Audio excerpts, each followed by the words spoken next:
Hi hello నమస్తే అస్సలాముఅలైకుం. Welcome back to Tara's Dubai lifestyle. Chicken mutton కంటే fish ఎక్కువగా తీసుకోమంటారు డాక్టర్స్. ఫిష్లో కూడా మన హెల్త్కి ఎక్కువ బెనిఫిట్స్ ఉన్న ఫిష్ ఏది అంటే ట్యూనా ఫిష్. ఈ ఒక్క ఫిష్ మన బాడీకి ఆల్ ఇన్ వన్ అని చెప్పొచ్చు. అన్ని డిసీజెస్ని కంట్రోల్ చేస్తుంది. దీనిని ఫ్రైగాను ప్రిపేర్ చేసుకోవచ్చు, కర్రీగా కూడా కుక్ చేసుకోవచ్చు.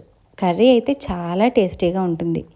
మన హెల్త్కి ఎన్నో బెనిఫిట్స్ ఇచ్చే ఈ ట్యూనా ఫిష్ కర్రీని ఎలా ప్రిపేర్ చేసుకోవాలో దీని ప్రాసెస్ ఏంటో చూసేద్దాం. నేను చూపిస్తున్న ఈ ఫ్రూట్ని ఇంగ్లీష్లో కాంబోజ్ అంటారు, తెలుగులో మల్బార్ చింతపండు అంటారు. దీనిని కేరళ వాళ్ళు ఎక్కువగా చింతపండుకు బదులుగా యూజ్ చేస్తారు. ఇప్పుడు ఒక బౌల్లోకి 70 గ్రామ్స్ మలబార్ చింతపండుని గ్లాస్ వాటర్ వేసుకొని సోక్ చేసుకోవాలి.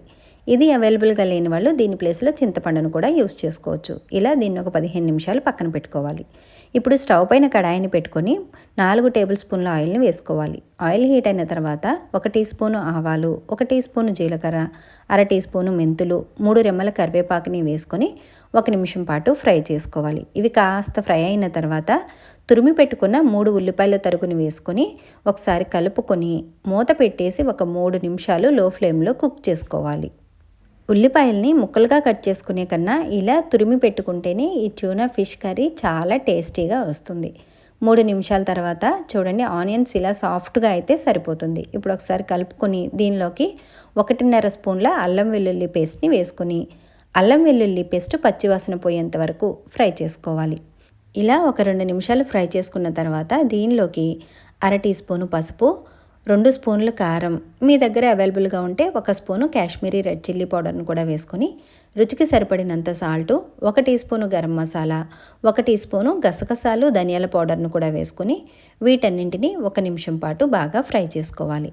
ఇది కాస్త ఫ్రై అయిన తర్వాత దీనిలోకి 2 గ్లాసుల వాటర్ని వేసుకొని వీటన్నింటినీ బాగా కలిసేలా కలుపుకోవాలి. ఇప్పుడు దీనిలోకి ఘాట్లు పెట్టుకున్న 3 కారంగా ఉండే పచ్చిమిరపకాయలని వేసుకోవాలి. నా దగ్గర సలాడ్ పచ్చిమిర్చి కూడా అవైలబుల్గా ఉంది కాబట్టి నేను సలాడ్ పచ్చిమిర్చిని కూడా యాడ్ చేస్తున్నాను. లేదు అనుకుంటే మీరు స్కిప్ చేసేయచ్చు. వీటన్నింటినీ వేసుకొని మూత పెట్టేసి ఒక 15 నిమిషాలు మీడియం ఫ్లేమ్లో కుక్ చేసుకోవాలి. 15 నిమిషాల తర్వాత చూడండి, పులుసు బాగా మరుగుతుంది కదా. ఇప్పుడు ఒకసారి కలుపుకొని దీనిలోకి శుభ్రంగా వాష్ చేసుకున్న 700 గ్రాముల ట్యూనా ఫిష్ పీసెస్ని వేసేసుకోవాలి. ఇలా చేప ముక్కల్ని వేసిన తర్వాత గరిటె పెట్టకుండా నేను చూపించినట్టుగా ఈ చేప ముక్కల్ని కలుపుకోవాలి. ఇలా ఒకసారి బాగా కలిపిన తర్వాత ముందుగానే నానబెట్టుకున్న మలబారు చింతపండుని వాటర్తో పాటుగా వేసేసుకోవాలి. దీనికి బదులుగా చింతపండు గుజ్జునైనా సరే వేసుకోవచ్చు. ఇప్పుడు గరిటెతోటి చేప ముక్కలు చెదరకుండా నిదానంగా చింతపండు గుజ్జు మొత్తం కలిసేలాగా బాగా కలుపుకొని మూత పెట్టేసి ఒక 15 నిమిషాలు మీడియం ఫ్లేమ్లో కుక్ చేసుకోవాలి. 15 నిమిషాల తర్వాత చూడండి, పులుసు బాగా ఉడుకుతుంది కదా. ఇప్పుడు ఒకసారి కలుపుకొని దీనిలోకి సన్నగా చాప్ చేసిన కొత్తిమీరను కూడా వేసేసుకొని మరొకసారి కలుపుకొని మూత పెట్టేసి ఒక 15 నిమిషాలు లో ఫ్లేమ్లో కుక్ చేసుకోవాలి. ఈ ట్యూనా ఫిష్ కర్రీ ఎంత ఎక్కువ ఉడికితే ఫిష్ పీసు అంత ఎక్కువ టేస్ట్ అయితే వస్తుంది. 15 నిమిషాల తర్వాత చూడండి, ఆయిల్ సపరేట్ అయిపోయింది. పులుసు కూడా ఈ కన్సిస్టెన్సీలో ఉంటే సరిపోతుంది. ఫైనల్గా ఒకసారి కలుపుకొని స్టవ్ ఆఫ్ చేసుకొని సర్వ్ చేసేసుకోవడమే.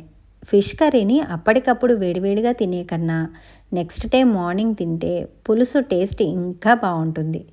మన హెల్త్కి చాలా బెస్ట్ అయిన ట్యూనా ఫిష్ కర్రీ అయితే రెడీ అయిపోయింది. ఇంకా దీన్ని సర్వింగ్ బౌల్లోకి తీసుకొని సర్వ్ చేసేసుకోవడమే.